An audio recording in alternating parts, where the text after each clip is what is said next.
Fala, meus queridos, tudo bem com vocês? Geografia mais uma vez na área. Geografia essa, né, Jorginho? Essa geografia que nós estamos trabalhando no contexto brasileiro. Um contexto importante porque nós estamos falando sobre questões de regionalização. Regionalização é essa que faz parte, né, para o desenvolvimento econômico, político, social do território brasileiro. Planejamento do espaço geográfico, né? E, inclusive, esse planejamento passa pela questão das políticas públicas que são implementadas pelos governos estaduais, federal e municipais. Perfeito. Hoje a gente está acompanhado, né? Com certeza. Eu, professor Jorginho e o Carlinhos, né, meu querido? Junto com a nossa querida Aldelinda. Perfeito, né? Aula de Geografia na área, estamos começando. Vamos lá, na tela? Aula 16.1, iremos trabalhar os complexos regionais brasileiros, parte 1, onde trabalharemos uma classificação de regionalização, certo? Que é o Nordeste, o crescimento econômico recente e industrialização, o Centro-Sul... Opa, saiu um negócio aqui diferente, Jorginho, ó. Seu dedo tá pesadinho. Tá pesadinho, né? Crescimento econômico, recente industrialização, o Centro-Sul, Centro Econômico Financeiro e de Serviços, Agropecuário, Cerrado, Desmatamento e Conservação. Lembrando que complexo regional, nós estamos trabalhando exatamente a questão da divisão em 3 blocos. Lembrando que, só para você não esquecer, que eu acredito que vocês anotaram no caderno aí, né, Jorginho? É isso aí. Eles devem ter anotado na aula anterior nossa, que a gente trabalha a regionalização do IBGE, que é em 5 grandes regiões. Que é oficial do Brasil. Que é oficial. Tem a regionalização de Pedro Pinchas e de Milton Santos, que são regionalizações totalmente diferentes. Totalmente diferentes, exatamente. Uma, só para você lembrar aí, ó. Regionalização de Pedro Pinchas é de 3 grandes regiões. Já de Milton Santos, ele considera 4 regiões. E a que nós vamos começar a ver a partir desse momento é a de Pedro Pinchas, que dividiu o nosso território em 3 grandes regiões. Vamos lá ver? A do Nordeste, olha só, é uma região, a Amazônia e o Centro-Sul. Quais são os critérios que Pedro Pinchas levou em consideração para dividir em 3 grandes regiões? Os critérios geográficos e os critérios econômicos. Exatamente. E cada região foi determinado o conjunto, né, no qual as características naturais, sociais, econômicas, culturais e históricas se interrelacionam, possibilitando diferenciar um conjunto regional do outro. Então, vou apagar novamente e dizer para vocês quais são as características que Pedro Pinchas levou em consideração. Primeiro que geográficos e econômicos, ok? Mas dentro desses termos, desses critérios geográficos e econômicos, aí ele especificou mais ainda, que são as características naturais, sociais, econômicas, culturais e históricas. Todas elas se concatenando, todas elas se relacionando, como se fosse uma espécie de encadeamento, né? Elos, todas elas interligadas. Interligados. Possibilitando diferenciar um conjunto regional do outro. Então vocês observam nesse mapa do Brasil que ele está dividido em 3 grandes grupos. Observem o seguinte, só para a gente exemplificar para você entender. Você tem aqui a região amazônica, você tem os estados que fazem parte padrão da regionalização do IBGE, mas acrescenta alguns outros espaços geográficos, que é, no caso, parte do Maranhão, parte do Mato Grosso. Eles fazem parte do complexo regional da Amazônia. Por quê? Porque essa parte desses territórios, do Maranhão e do Mato Grosso, eles apresentam uma característica fisiogeográfica parecido com os estados dos outros estados que fazem parte do complexo amazônico. Então, é por isso que parte do Mato Grosso, parte do Maranhão e um pedaço do Tocantins estão dentro desse contexto. Então, você falou da Amazônia e o Nordeste, anotem aí, queridos alunos, isso é muito importante, vocês entenderem que, olha só, Minas Gerais, no contexto das políticas do IBGE, né, dos critérios do IBGE, que é o oficial do Brasil, Minas Gerais está no Sudeste. No entanto, para Pedro Pinchas, o norte de Minas, ele está no Nordeste. Professor, que louco, professor, como assim ele está no Norte, no Nordeste? Pois é, porque o Norte de Minas está no Nordeste?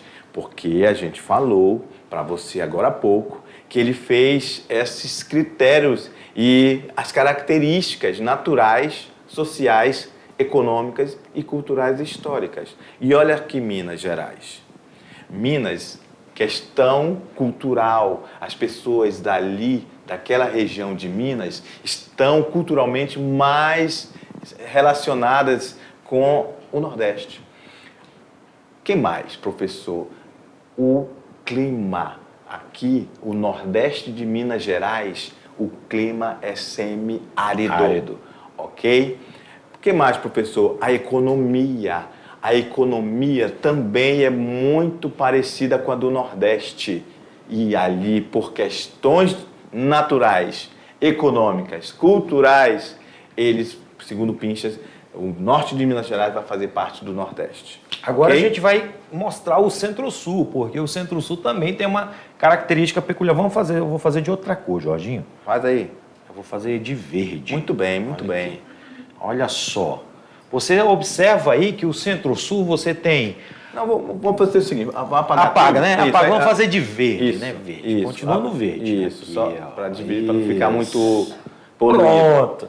Você tem aí o sul do Tocantins, uma parte do Mato Grosso, né? E também o Mato Grosso do Sul, juntamente com o estado de Goiás, que seria do IBGE a parte do Centro-Oeste, né? Com exceção do Tocantins, né? Parte dele, a gente vai ter, então, agora o complexo do Centro-Sul. Por quê? As características econômicas dessa parte do Mato Grosso, dessa parte do Tocantins, são parecidas devido ao desenvolvimento da agropecuária, que é um fator que entra dentro desse contexto econômico. Assim também como as características culturais que entram nesse complexo conhecido como Centro-Sul. E, obviamente, que não podemos deixar de destacar que o Centro-Sul, para Pedro Pinchas, é a região mais industrializada do Brasil. É onde tem os maiores polos de concentração educacional, é onde tem as melhores faculdades, é onde está a maior produtividade do Brasil em relação econômica, ok? Sem falar também, por questões culturais, as pessoas do Mato Grosso, Paraná, Santa Catarina, eles curtem o mesmo tipo de música, né? Aquelas músicas ali de sertaneja, de músicas gaúchas, aquelas músicas que têm aquelas raízes mais sulistas. Está tudo relacionado com essas áreas. Né? Só outro exemplo, as bebidas, né? Por exemplo, lá no Mato Grosso do Sul, o tereré é uma bebida quente, que é muito utilizada, assim como o chimarrão, que é muito tomado no Rio Grande do Sul. Então, é uma das características culturais que essa região do Complexo Centro-Sul apresenta. E agora nós vamos conhecer de cada uma dessas regiões ou regionalizações que Pedro Pinchas criou ou caracterizou. Primeiro, o Nordeste. Primeiramente, devemos lembrar que o Nordeste brasileiro, galera, é onde tudo se iniciou há muito tempo atrás, Japa. Olha só, eu gosto da Japa falando há muito tempo atrás, né, Japa? Então é onde chegou o Álvares Cabral, Pedro Álvares Cabral chegou. A história do Brasil chegou por ali. Pelos colonizadores portugueses inicia no Nordeste. Muitos pensam que foi mais lá no Rio de Janeiro. Não. é no Nordeste que começa a ocupação portuguesa no território brasileiro. Exatamente. Às vezes os alunos confundem com a chegada da família real, né? Exatamente. É outro contexto, né? Bem depois. Mas tudo inicia no Nordeste brasileiro, que foi colonizada no decorrer de 200 anos, e ele era o centro econômico e social do Brasil na época. E apresenta, obviamente, grande riqueza histórica e cultural. Você anda ali pelas cidades litorâneas, as principais capitais do Nordeste brasileiro, você viaja no tempo. São coisas maravilhosas, Carlinhos. Salvador, Maceió, Natal, tem igrejas centenárias. Recife. É lindo Recife, né? Então, é ali que tem a origem da nossa diversidade étnica existente ali naquela região. E quem que vai ser e vai influenciar nesta diversidade étnica? Os indígenas, ok? Os colonizadores, os holandeses e os negros africanos. Uma curiosidade, Carlinhos, Japa, você sabe por que tem a palavra Vanderlei no Brasil? Pois é uma palavra, são palavras, né, nomes próprios vindo da Holanda. Pode ver que Van Gogh, então era Vanderlei. Separou tudo, só que o nordestino pegou e botou tudo junto. Vanderlei. Entendeu? Então é um nome que vem da Holanda. Então,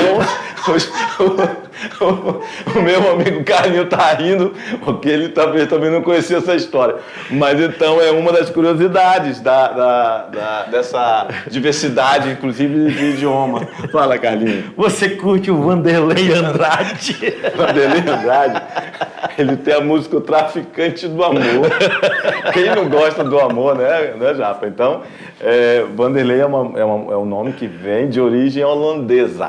Já o Vanderlei Andrade é aqui, perto da gente, é de Belém, é o Tecnobrega. É o Tecnobrega. Que também é muito bom. A Japa está rindo porque ela gosta. É um contexto de regionalização, porque a gente está falando do Vanderlei Andrade, cantor, ele leva a música regional, a música do Pará, assim como outras bandas, como, por exemplo, a Calypso, que fez muito sucesso há um bom tempo, né? Foi uma banda que levou o nome do Pará a nível internacional. É um contexto regional. Algumas danças, né, do Nordeste, da região Norte, são conhecidas pela sua desenvoltura e principalmente porque existem pessoas e personagens que levam essa cultura a nível mundial. Inclusive, só um nível de conhecimento, o nosso aluno deve conhecer o duelo do Caprichoso e do Garantido, dos bois bumbás que ocorrem na Amazônia. No Nordeste, a dança do boi bumbá, forró, são características culturais que foram adquiridas tanto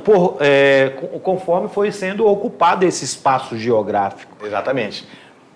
Já que você tocou no assunto do boi bumbá, do Garantido, do Caprichoso, obviamente que nós estamos falando do Nordeste, então essa cultura veio lá do Nordeste, que é chamado Bumba Meu Boi. Bumba Meu Boi. Bumba Meu Boi, que veio, que foi trazida pelos nordestinos aqui para a região amazônica e que se transformou numa espécie de aculturação com as lendas e mitologias da Amazônia. Inclusive, que ficou essa coisa maravilhosa, inclusive, né? Essa questão do Bumba Meu Boi é de origem africana, né? Da matriz africana, que são pessoas que vieram que compõem e compuseram a população, né, que predomina na região Nordeste. Beleza. Vamos lá no quadro, meu diretor. Depois de tanta curiosidade aqui, do Vanderlei Andrade, que a Japa gostou, até dançou, né? O Vanderlei Andrade, ele toca o quê?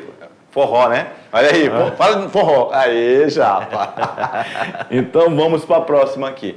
Então, só que aí é o seguinte, lá na época do Brasil colônia, nós tínhamos uma economia baseada na cana-de-açúcar. Ali, latifúndios absurdos, imensos, né?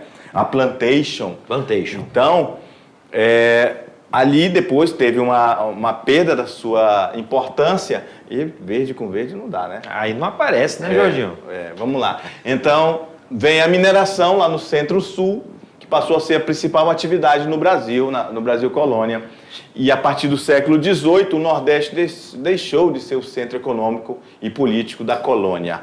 E lá na Zona da Mata, a cana-de-açúcar é a atividade dominante ainda desde o Brasil. Até colônia. porque, se a gente pegar o contexto histórico, o aluno viu isso muito bem com o professor Beto, com o Lourismar, você vai ver que os portugueses, quando chegam, os colonizadores, quando chegam aqui no território brasileiro, eles vêm em busca de riquezas minerais e eles não vão encontrar de forma imediata, eles vão encontrar mais vegetação, como, por exemplo, o pau-brasil, e depois foi implantado a cultura da cana-de-açúcar, que era o ouro, né, podemos dizer assim, ouro cristalino para eles, que foram levados, e eram levados toneladas e toneladas de açúcar, né, da cana para a Europa. E que depois, posteriormente, a região Centro-Sul, especialmente a região de Minas Gerais, e o centro, parte ali do Centro-Oeste, Mato Grosso, ali aquela região, vai ser a região produtora de minério, que depois tornou-se importante para os colonizadores.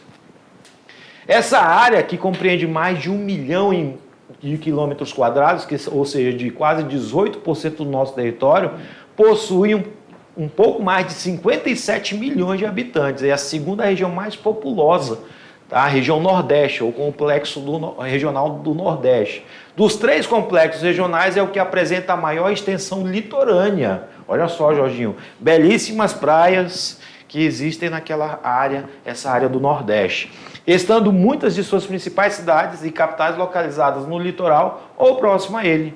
E há uma grande riqueza cultural que se manifesta de várias formas, né? Como já a gente começou a citar aqui, né? O Bumba Meu Boi, as quadrilhas juninas, tanto que em Campina Grande ocorre a maior festa junina do Brasil. Então, nós temos essas características culturais, a questão da música, da culinária. Eu fiquei até preocupado quando tu falou as quadrilhas juninas. As festas juninas, né? As quadrilhas juninas, festa junina, né? Nós temos aí a Campina Grande como centro, a referência dessa festividade, né? Cultural. Beleza. Então, olha só que coisa bonita que você falou aí, né? Sobre a nossa riqueza ali, a riqueza das nossas belezas culturais, né? Inclusive, a gente deixa de recomendação uma música. O que você acha? Deixa sua recomendação. Recife, Minha Cidade. Que fala um cantor regional lá do Nordeste, que ele falava de todas as belezas do Brasil, fala de Porto Velho até Belém. Então, ele fala de vários lugares, mas ele diz da cidade dele, né? Que é a mais linda para ele, que é Recife. Então, é uma música que eu recomendo. Recife, Minha Cidade. Agora eu estou esquecendo o nome do autor. Daqui a pouco eu vou lembrar dele. Daqui a pouco, né? Sobre a questão da culinária, a gente tem aí o acarajé, que é uma comida também bastante procurada, né, pelos turistas e também muito consumida ali na região da Bahia, né, que faz parte do complexo do Nordeste. Tá? Nós temos outras questões, a própria pinga, né, Jorginho? Uhum. A própria pinga, ela é uma bebida predominantemente nordestina. Tanto que alguns estados, da região Nordeste, ela tem várias nomenclaturas, né, para se tomar, para se usufruir dessa bebida quente, ok? Dentro do complexo político, as principais cidades estão aí na parte litorânea, como, por exemplo, a capital da Bahia, Salvador, está no litoral. Do Sergipe, Aracaju está no litoral, Alagoas, a capital Maceió está no litoral, a Paraíba, né, João Pessoa, Pernambuco, Recife, Rio Grande do Norte, né, o Natal, Ceará, Fortaleza, Maranhão, São Luís, né, são áreas ou são grandes capitais que têm uma diversidade cultural. Então lembrei, o nome do cantor é o Reginaldo Rossi. O nome da música é Recife, Minha Cidade. Olha só como é bonito, olha. Ei, vem cá que eu quero te mostrar a minha cidade, o meu lugar. Recife tem um coração, tem muito calor, muita emoção. O povo daqui gosta de cantar, tem religião, gosta de rezar. Tem cristianismo, tem candomblé, tem muita cachaça e muita mulher. Eita, maravilha. Tem Luiz Gonzaga, rei do Baião, Alceu Valença, Anunciação. E em Olinda o carnaval é o melhor do mundo, é sensacional.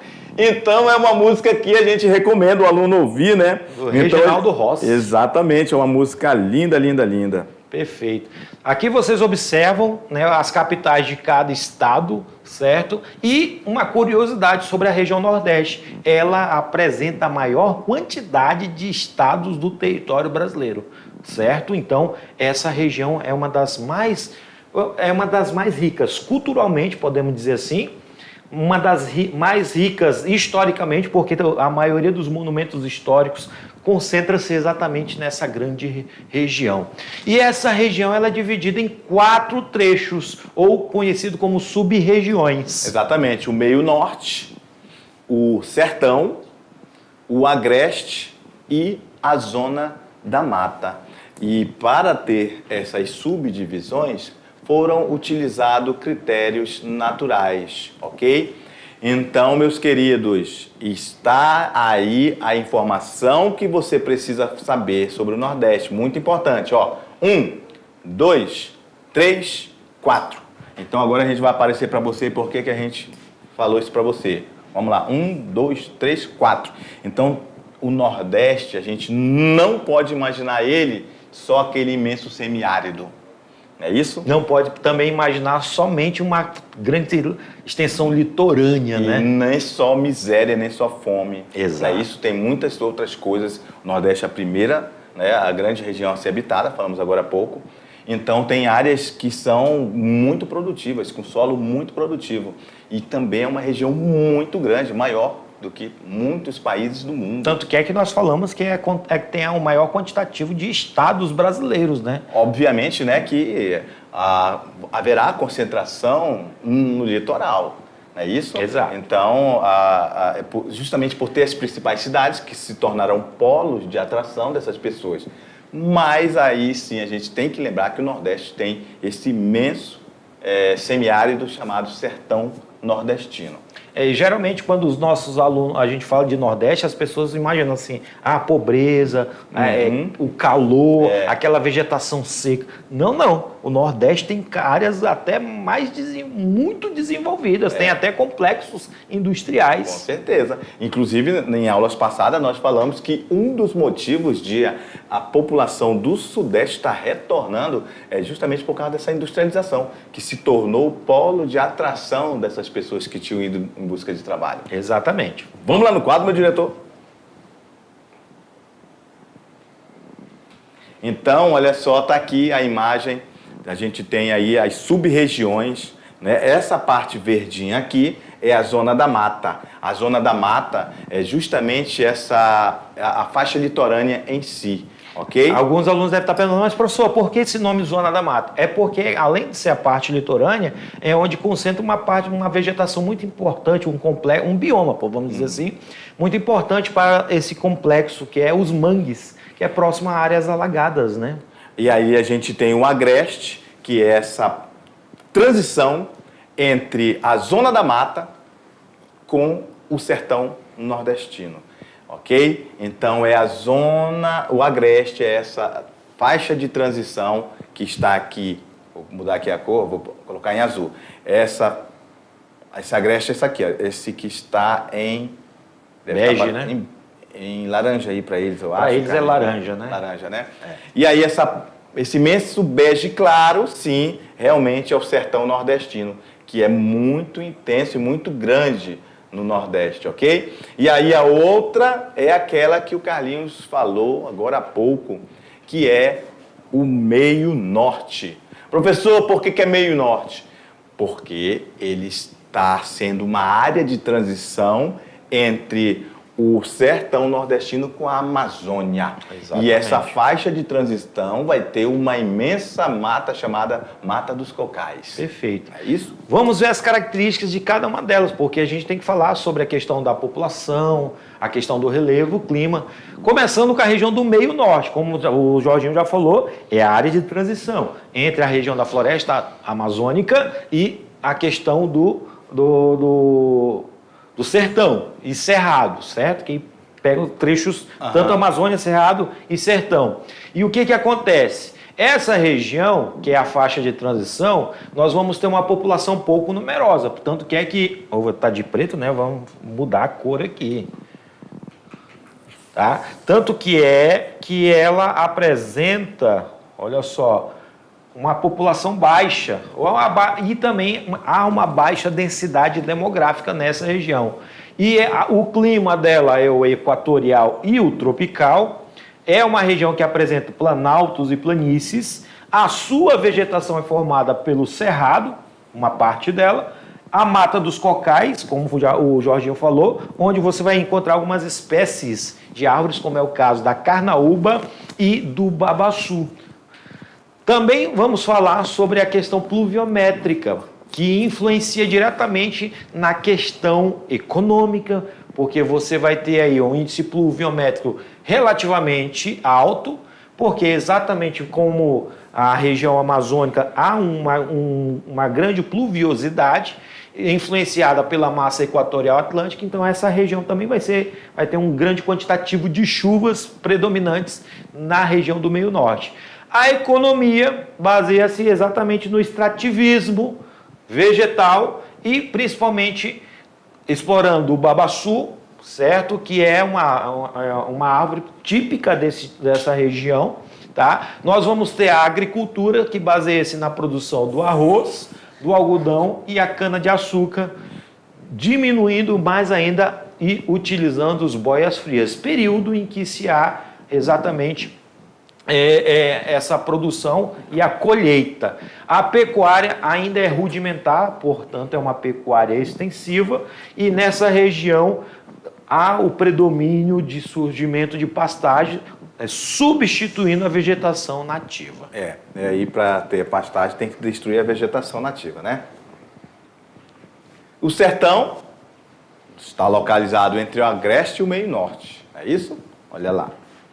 Então está aqui o sertão, este imenso X aqui que eu estou criando para você. Este é o sertão nordestino e realmente ele é muito grande, tá? E está localizado entre o agreste e o meio norte e é a maior, né, a mais extensa. O clima é semiárido, o relevo tem depressões interplanáuticas, solo é pedregoso, a vegetação é a caatinga. A hidrografia tem como seu principal rio o Rio São Francisco. O clima predominante do sertão é o semiárido, com temperaturas elevadas o ano todo, com chuvas irregulares. Ou seja, chuva uma vez ali, outra ali, mas realmente a chuva é bem mais escassa nessa área. Está dividido em duas estações, com inverno chuvoso, dezembro a junho, e verão quente, de julho a novembro.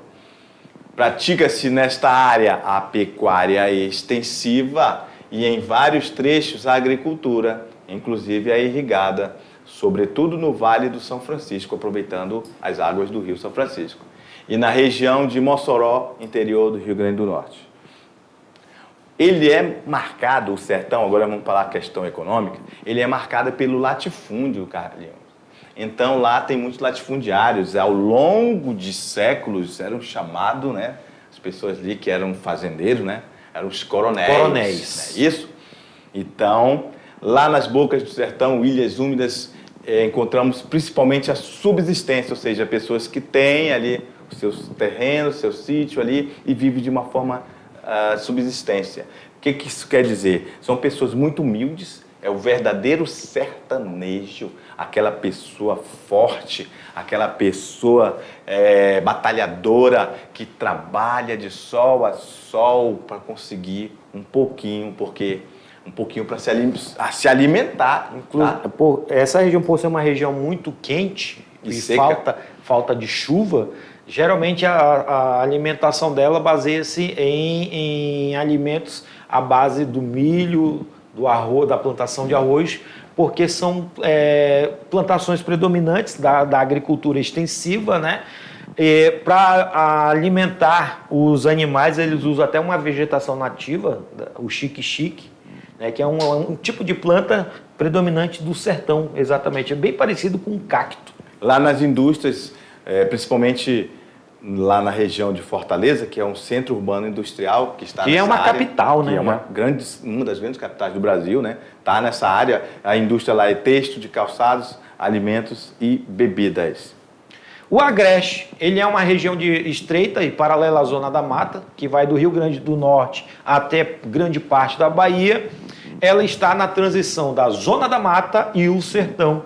E nessa cidade, ou nessa área, né, do Agreste, nós temos aí cidades importantes, como é o caso de Campina Grande, que a gente já falou a questão cultural, Caruaru, em Pernambuco, Araraquara, né, e é uma área de grande centro abastecedor de produtos agropecuários.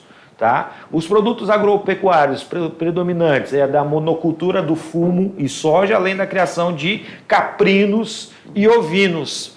A economia baseia-se na indústria têxtil, pecuária leiteira, de corte, turismo e avicultura. E as grandes cidades, como já foi falado, Campina Grande, Feira de Santana, Caruaru. E essa zona, chamada Zona do Agreste, ela fornece muita mão de obra para a Zona da Mata, principalmente no período da produção, né, e comercialização da cana-de-açúcar.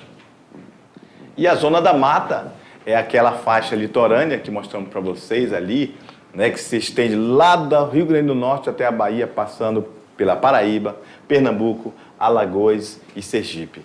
Essa faixa corresponde à Zona da Mata, que está entre 100 e 200 quilômetros de largura, da costa até o Planalto da Borborema. Foi a primeira região explorada pelos colonizadores. Ok? Falamos primeiro que foi o Nordeste. Agora, como a gente adentrou especificamente qual dessa sub-região do Brasil, chama-se Zona da Mata. Foi lá que chegaram os portugueses. A Mata Atlântica, muito devastada. E é a mais urbanizada e povoada, como falamos. Se é a Zona da Mata, está à beira do oceano, que são as lindas praias, ok? Obviamente que vai ser um polo também de atração de pessoas para morar lá. E quais são as cidades? Olha só, 6 das 9 capitais nordestinas estão na Zona da Mata. Quais são elas? Natal, João Pessoa, Recife, Maceió, Aracaju e Salvador. E o crescimento econômico e recente industrialização do Nordeste, agora vamos falar dele de uma forma geral. Lá nos anos 90 houve diversos investimentos no Nordeste, tanto em projetos de políticas governamentais como da iniciativa privada. A renda média do Nordeste está abaixo da nacional e também é a renda média dos demais complexos regionais do país. Desde os anos 70, o Nordeste vem apresentando índices de crescimento superiores ao do Centro-Sul e à média brasileira. Tanto que nesse assunto a gente tem que lembrar que ocorreu a migração de retorno, pessoas que foram para o Centro-Sul e agora estão voltando por causa desse crescimento econômico. E aí, apesar, né, desse crescimento econômico, nós não podemos, e dessa recente industrialização, a gente não pode deixar de dizer que ainda a pobreza afeta milhões de nordestinos. Principalmente no sertão, né? A qualificação de mão de obra lá é inferior à média nacional e não houve uma participação significativa da economia da região no conjunto da economia nacional. O PIB do Nordeste é cerca de 14% do PIB brasileiro, né? E o do Centro-Sul é quase 80%. Centro-Sul, né, que Pedro destaca, né, com a sua produção industrial. A economia, os principais polos industriais, nós temos polos industriais petroquímicos, certo? Dentro da região do Nordeste, onde se destaca a região de Salvador, certo? A de Recife como polo petroquímico, produção de áreas tecnológicas, da ciência da computação, se concentra nessas duas grandes capitais, certo? E um detalhe importante, por ser uma área uma das áreas mais industrializadas, é que concentra uma grande parcela da população que está inserida dentro desse contexto econômico, ou seja, dentro as frentes de trabalho, né, elas contratam muitas pessoas para esses tipos de indústria. Então, Salvador é onde concentra o maior parque industrial do Nordeste, ok? Inclusive a automobilística. Já Recife tem vários distritos industriais ali, né? Lá no Cabo de Santo Agostinho e Ipujuca. Então, são duas grandes capitais com grandes centros universitários, não é isso? E, em caso específico de Recife, o status de um dos melhores centros de ciências da computação do Brasil. Também temos Fortaleza como o terceiro centro industrial do Nordeste. Quais são as principais indústrias? As refinarias, principalmente a questão da especialização em lubrificantes, os estaleiros, né, de iates, indústria calçadista e a automobilística. Beleza, agora que a gente falou e o aluno conseguiu perceber que o Nordeste brasileiro é bem complexo, né? Embora tenha o problema do semiárido, ele conseguiu perceber que existe grandes riquezas e uma economia muito interessante no Nordeste. Uma economia pujante, né, que em crescimento. E aí o Centro-Sul, que praticamente é o quê? É o coração econômico do Brasil. É isso, o sistema capitalista do Brasil está aí no Centro-Sul, tá, ok? É mais dinâmicas em termos econômicos, culturais e educacionais. Concentra a maior parte do fluxo de capitais, mercadorias, pessoas e informação. Tem 25% do território do Brasil e essa corresponde à região sudeste, né? Com exceção do norte de Minas, que nós falamos lá no começo da aula, sul e parte do centro-oeste e o sul de Tocantins. A região geoeconômica ela é a mais desenvolvida do Brasil e tem a maior população absoluta e é a região mais povoada do Brasil. Ele é a região onde os meios técnicos, científicos e informacionais estão mais difundidos, fator que favorece enormemente a fluidez das circulações. Há uma rede interligada de rodovias, tá? Uma rede de ferrovias, é a região que apresenta a maior malha viária e a maior malha ferroviária do Brasil, possui aeroportos e portos internacionais para receber turistas e envio de mercadorias e recebimento de mercadorias. O sistema de telecomunicações é bem estruturado e denso, há diversos terminais de cargas, inclusive multimodais, e é uma região, como já falamos, a mais urbanizada e com a agropecuária mais moderna do país. E é o centro econômico financeiro do Brasil. E aí as principais polos econômicos nesse sentido é o Rio e São Paulo. Rio de Janeiro e São Paulo, ok? É lá que estão os gestores da economia nacional. Importantes decisões econômicas são tomadas, inclusive interferindo na organização do território brasileiro. É importante saber que essa região, olha só, a questão de interligação é a que está mais conectada na rede mundial de computadores, né? Seguido também do centro-oeste, né? E o sul e o sudeste são as regiões mais interligadas.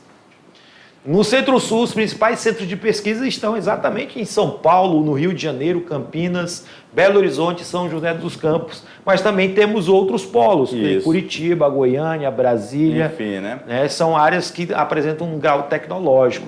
Essa agropecuária ela começa a se intensificar a partir de 1970 e ela se torna intensiva porque utiliza fertilizantes, adubos químicos, agrotóxicos, máquinas e equipamentos que fazem com que haja o aumento da sua produtividade. E a gente sabe que ocorreu essa modernização do campo brasileiro lá no Centro-Sul, né? Como diz Pedro Pinchas, trazendo maiores impactos na transformação socioeconômica da região. O processo de modernização aumenta as exportações brasileiras de vários produtos, como soja, laranja, fumo e açúcar. Alguns aspectos negativos é a questão do desemprego, que substituiu a mão de obra por maquinário. Concentração de terra na mão de poucos, inclusive muitas multinacionais. O desmatamento provocado pelo avanço da fronteira agrícola. Poluição do agrotóxico e fertilizantes químicos. E a pecuária tem destaque nessa região por ter o rebanho, o segundo maior rebanho do país. E o sul, ali a região sul do Brasil, ele é o celeiro agrícola, né, do Brasil. Então, ali no centro-sul, o sul é o celeiro. Por quê? Porque é lá que tem um solo muito propício. Fértil, né? Fértil. E lá as lavouras são modernas e muito produtivas, produzindo soja, arroz, uva, laranja, cana-de-açúcar. E a pecuária brasileira continua sendo uma pecuária extensiva. Mas temos o extrativismo também. Da madeira, do xisto betuminoso e do carvão mineral na região de Santa Catarina.